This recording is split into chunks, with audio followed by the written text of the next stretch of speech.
Ah ben, vous êtes encore là. Hé, wow, j'en reviens pas. J'ai quelques abonnés, mais ils sont très fidèles.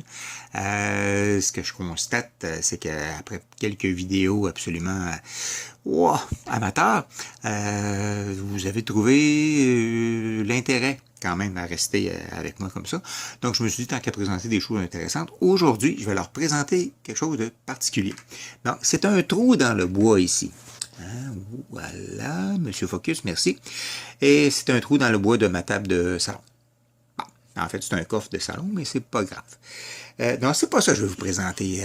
J'aurais pu vous présenter le nœud à côté aussi, mais non, c'est pas ça du tout, du tout, du tout, du tout, du tout.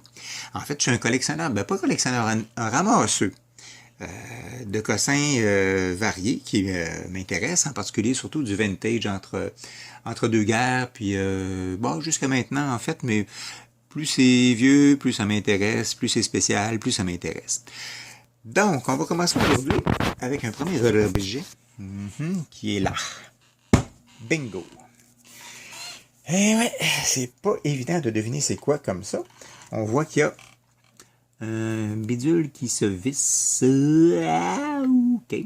Qui se visse, on ne sait pas après quoi exactement, mais moi j'ai un petit doute, mais en fait, je le sais parce que j'ai recherché sur Internet. Bon, c'est triché un petit peu.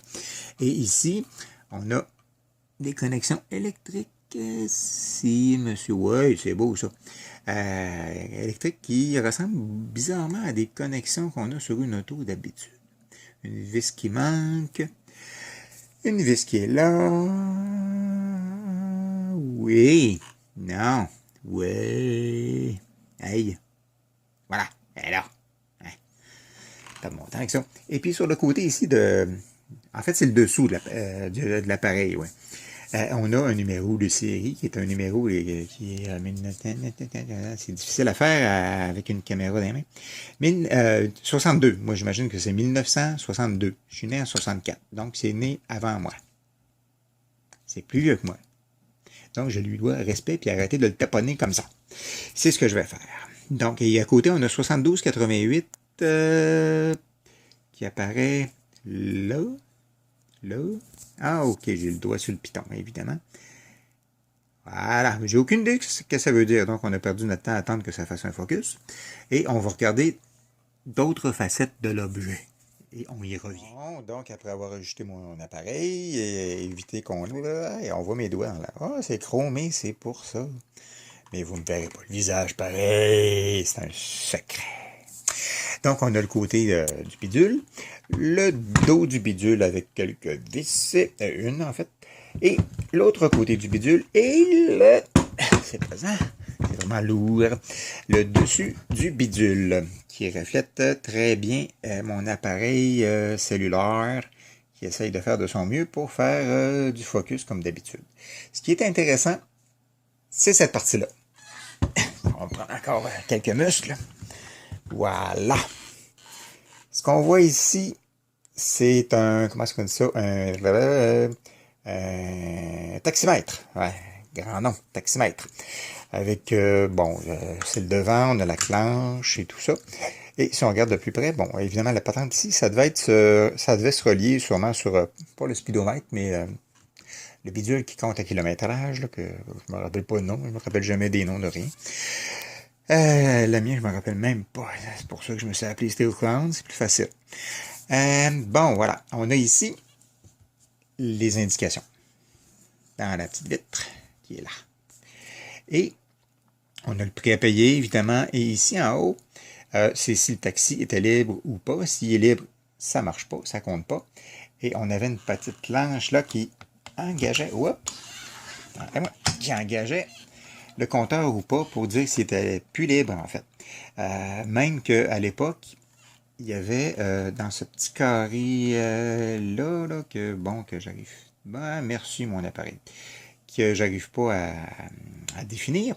Il y avait le tarif 1, 2, 3. Tout dépendant de quel angle, quel degré tu tournais ton petit manchon ici, qui a l'air de ça de côté. Il est de toute beauté. Il fait pitié, mais il est de toute beauté. Pardon, excusez-moi. Et voilà, donc, et cet appareil-là a été importé au Québec, à Montréal, à Montréal par Gingras taximètre enregistré. Voyons, j'ai pas de focus là-dessus. Taximètre enregistré avec un beau G. À l'époque, je pense que ça s'écrivait comme ça. Et donc, c'était au 555 Saint-Grégoire à Montréal. Très belle rue que je connais absolument pas. Et voilà, on avait ça ici. En bas, on avait les indicateurs. Quand est-ce qu'on a pris le client, les totos, excusez, je suis en train d'échapper mon truc. Et on voit encore le numéro ici en dessous. Si je le cache un petit peu, on le voit peut-être mieux. En tout cas, c'est encore le 62, 72, 88. Croyez-moi sur parole, ok? Parce que je vais me fâcher. C'est sur le point. Ah, grrr. Quand je suis fâché, je fais toujours ça. Ça me fait rire, puis ça me défâche. Ah, mais oui, un petit mot, okay. Et voilà. Donc, c'est l'appareil que j'ai ici. Et que, bizarrement, j'ai fait quelques recherches sur Internet et je vais vous montrer qu'est-ce que j'ai trouvé. Oh, oui, évidemment, ça va toujours faire ça si je reste de même, c'est pas grave. Le taximètre, en fait, je l'ai mentionné tantôt, mais ça servait aux voitures de taxi à décider combien est-ce que le monde allait payer pour leurs courses. Et je me demande si c'était pas un petit peu traficable, ce truc-là. Je sais pas, il y a peut-être des possibilités en l'ouvrant, mais je veux pas l'ouvrir parce que ça reste quand même une pièce de collection. Donc, j'ai fouillé sur Internet. Et ce que j'ai trouvé, excusez-moi, ça va brasser un petit peu. Voilà. J'ai trouvé ça sur Internet avec des véhicules à l'arrière rouge. C'est le même appareil que j'ai. Le numéro de série, on n'arrive pas à le voir malheureusement sur cette photo-là. Mais c'est exactement la même chose. Si on regarde, ça,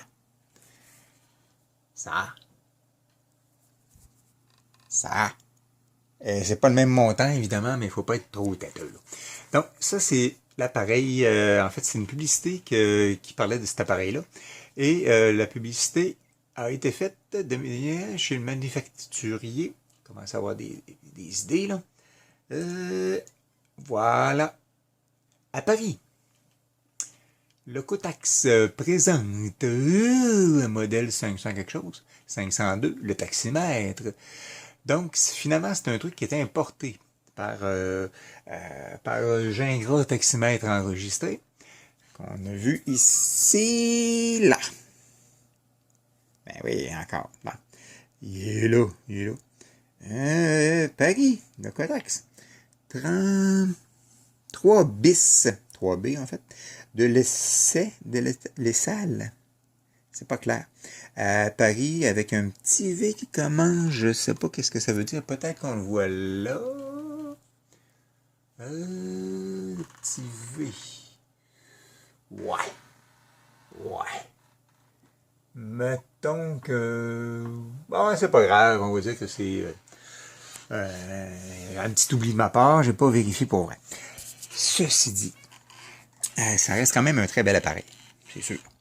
Et ce qui est bien aussi, c'est que j'ai fait une autre recherche Internet, voyez-vous, sur la compagnie de Montréal, qui est, je l'ai dit tantôt, Gingras taximètre.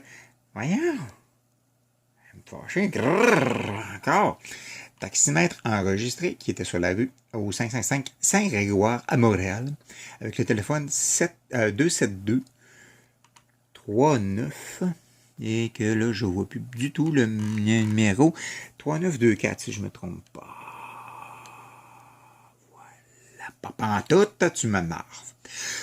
En tout cas, donc j'ai fait une recherche. Je suis tombé sur Internet.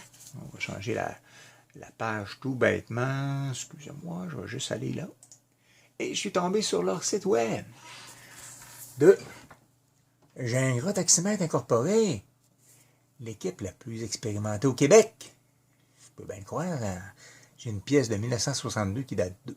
Et ils font encore des... Ben, ils apportent peut-être probablement encore des taximètres, etc. Et si on regarde ça, c'est un site qui est en construction, comme on peut le voir. Comme on peut le voir...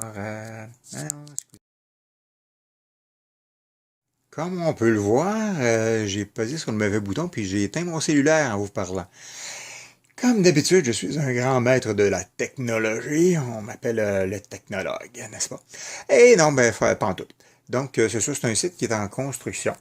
On le voit ici. Et à cause du petit cône, qui est aussi... on les voit souvent sur les rues à Montréal, des fois à Québec aussi.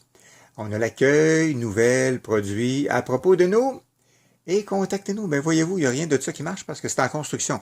Mais, si on regarde ici, on a la nouvelle adresse. Ils sont sur la rue des Écarts, bureau 100, à Montréal, Québec. Et ce qui est intéressant vraiment, c'est le numéro de téléphone. 514-272-3924. Je ne sais pas si je dois dire ça sur YouTube. C'est pas grave. Au pire, je le censurerai.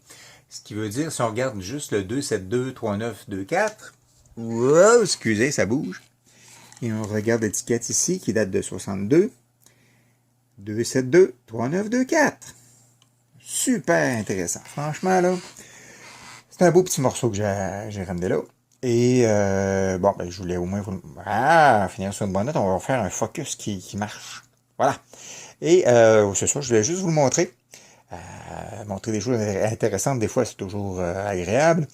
En fait, je vais vous envoyer chacun une facture de 120, je sais pas quoi, ou une 20. Vous allez avoir ça par Internet parce que j'ai tous vos emails et j'ai même votre PIN, votre carte de crédit, etc., etc. Pas en tête! Ben non. Et voilà. Et la prochaine fois, je vais vous en présenter un autre, c'est sûr. À savoir c'est quoi, c'est un peu plus compliqué. Mais ça va être aussi intéressant, je suis sûr. Donc, amusez-vous bien et à bientôt.